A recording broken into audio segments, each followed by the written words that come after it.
Turkey launching a military operation Wednesday. A series of airstrikes hammering Kurdish targets in northeastern Syria just days after the U.S. abruptly pulled its troops from the region. Turkey's president announcing the start of the offensive, saying the aim was to eliminate what he called a terror corridor on Turkey's southern border and create a safe zone, allowing the return of Syrian refugees from Turkey.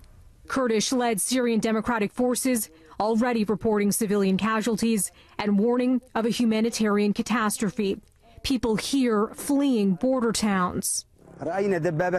This man says his family saw 2 tanks in front of their village, so they left, fearing their children may get hurt. European countries are calling on Turkey to halt the operation. La France, l'Allemagne et le Royaume-Uni sont en train de... France, Germany, Britain finalizing a joint statement condemning the military action. The EU Commission's president also speaking out. This military action is not leading to good results. And NATO Secretary General is urging Turkey to act with restraint in a region rocked by an 8-year-long bloody war.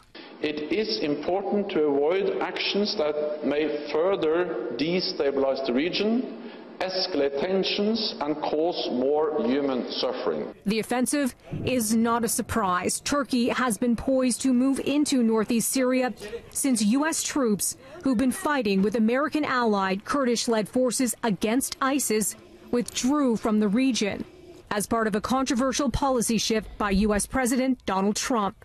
Kurdish forces denouncing the move as a stab in the back.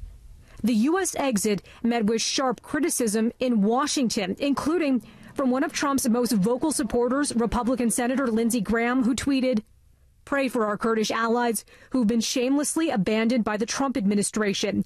This move ensures the reemergence of ISIS." And an update, Turkey confirming its ground forces have now moved into Syria. Turkish tanks at the Syrian border, what President Erdogan has long wanted, an attack against their Kurdish enemy.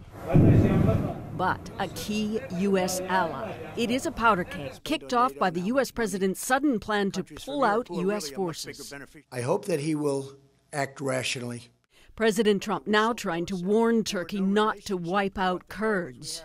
I will wipe out his economy if that happens. I've already done it once. But even staunch Republican allies are offside. If he follows through with this, it'd be the biggest mistake of his presidency. Kurdish-led forces who, with the U.S., helped defeat ISIS, are now on the defensive. Talk of betrayal and abandonment. Panicked civilians have begun an exodus, scrambling to get out. We left our village, says this man, fearing our children might get hurt in the shelling. Tonight, multiple warplanes dispatched again as Turkey carries out its mission. Erdogan's generals want to clear a wide corridor, create a buffer between them and Kurdish militias, whom they call terrorists, and then resettle Syrian refugees. Erdogan says civilians won't be targeted, but many don't believe him.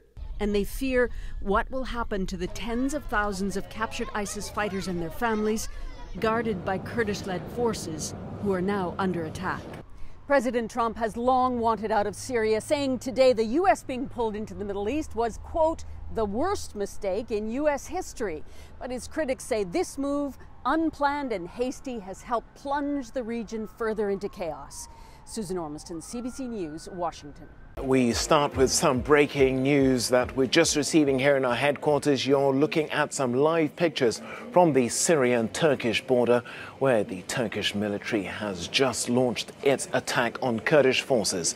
We're monitoring the situation there and we'll bring you all the latest as soon as we have it.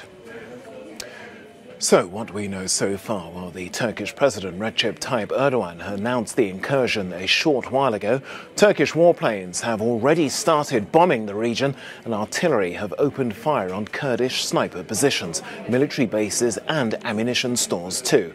While the country's military is attempting to clear an area near the border of Kurdish forces, the Kurdish-led Syrian Democratic Forces have asked the US and their allied coalition to establish a no-fly zone to stop the aerial attacks. This comes, of course, just 3 days after the US President Donald Trump, who's faced criticism domestically and internationally over his decision to move US troops from the area, leaving a clear path for Turkish forces. Well, the American ambassador to Ankara was summoned to the Foreign Ministry for a briefing on the assault just after it began. Turkey now plans, it says, to resettle some of the millions of Syrian refugees in the cleared area. All my cousins, relatives, everybody's there. It wasn't quite business as usual at this Toronto hair salon. This is a humanity thing. These sisters are trying to focus on their customers, but struggling. I just sat down and I cried. I couldn't work. Trump says the U.S. Glued to news of the Turkish attacks, trying to reach family and friends who live near the Syrian border. Finally, getting through. Everybody panicking, screaming, everybody crying.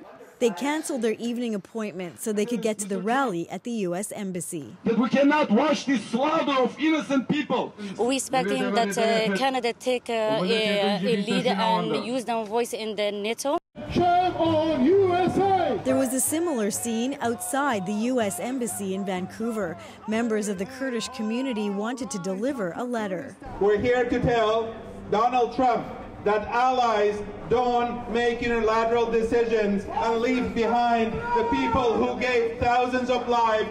This rally was planned days ago. Today's news added extra urgency. Thousands of people trying to flee the zone, and we have the young people are mobilizing to go fight.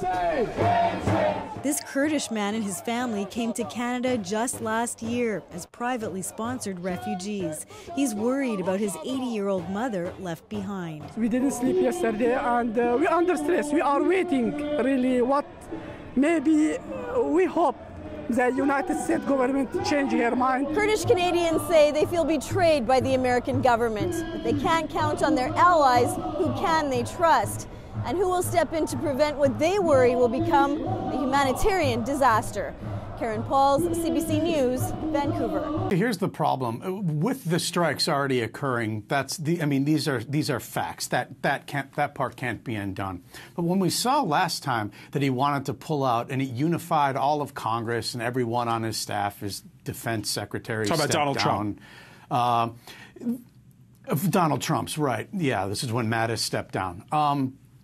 This made President Trump change his mind again. So this is, in fact, it used to be up until a couple days ago that one could see that there are, in fact, limits to what President Trump would do, that there is an amount of pushback that he could get domestically that would cause him to change his mind.